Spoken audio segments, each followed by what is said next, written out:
Hi guys, my name is Stephanie Tom and I am a high school biology teacher and I'm here to tell you a little bit about how I got to where I am.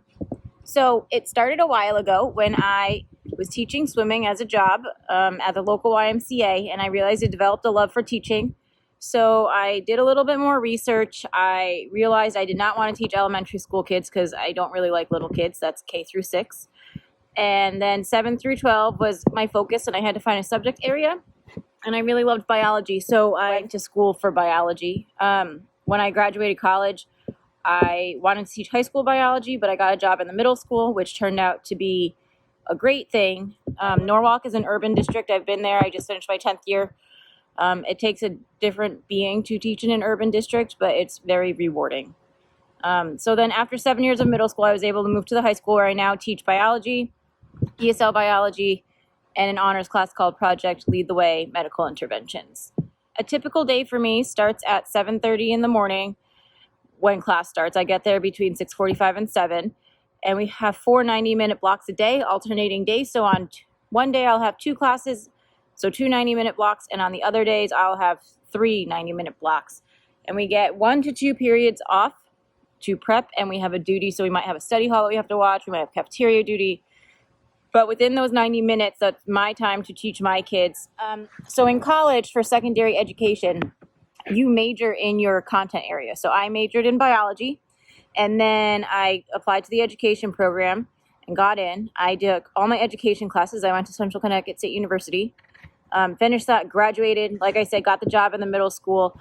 And then during that time, I also got into a grant program, which is not uncommon to find in urban districts where there are incentives to continue your education. So I got into a grant program, which I got my master's in special education, and I got a 6th year degree in TESOL, which is teaching English to speakers of other languages. And most districts, at least in the state of Connecticut, will give you increases for more degrees that you get. And also in the state of Connecticut, if you're a public school teacher, you need to get your master's. So for me, it worked that I graduated with my bachelor's, knowing that I was eventually going to go back to school for my master's. Extracurricular activities I focused on in college. I was an RA, and I worked in the residence hall, and that was that. Like, I got to socialize with a lot of people. I got to network. Networking is really important. I didn't really hold an outside job besides that, except for summer camp when I was home for the summers. Currently, to make ends meet, because teaching is not about the money, I work the after school program. I bartended. I've worked in restaurants. I've done freshman academy, I've done summer school.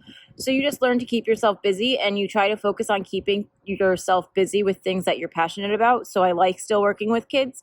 I like socializing. So working in the restaurant was very good, and it's good networking. So this next question is, how did I maintain focus and prepare? And I was always just a focused person, so it's very hard for me to answer that. But if any advice I would have is, if you know this is what you want to do, you'll be focused. And if you have trouble focusing, then maybe it's not what you were setting out to do. And I think that's with any career. If it's too difficult to focus and you're finding yourself distracted with other thoughts or other options that you might want to try, then maybe the career that you're looking into, or whatever you're studying for that matter, is not what you should be doing. But we do have to take lots of tests to be certified. We have to take something called the Praxis, and that is a standardized test. And each state has their own standard of what you need to pass with. And most states, you will take the Praxis. Some other states have some other tests, but you do need that. If you do continue this pathway into education, you need to remember why you went into education. And for all of you, it should hopefully be to help the kids and to help society become a better place and to spread your passion for learning with others. You need to continue to learn, to be a better person, and to grow. So if you're not passionate about this, then you should not go into teaching. There are definitely big hurdles that you have to go through in order to be successful and to continue working in education. It's not easy, but the rewards are really great. Seeing kids and having kids tell you, thanks for not giving up on me, and now they're successful in a career, or seeing kids that you knew were going to be successful, super successful, it's really gratifying. So I hope that helps. Feel free to contact me via email. I think it's listed under my profile. And I hope you have a great day and continue to look into the field of education.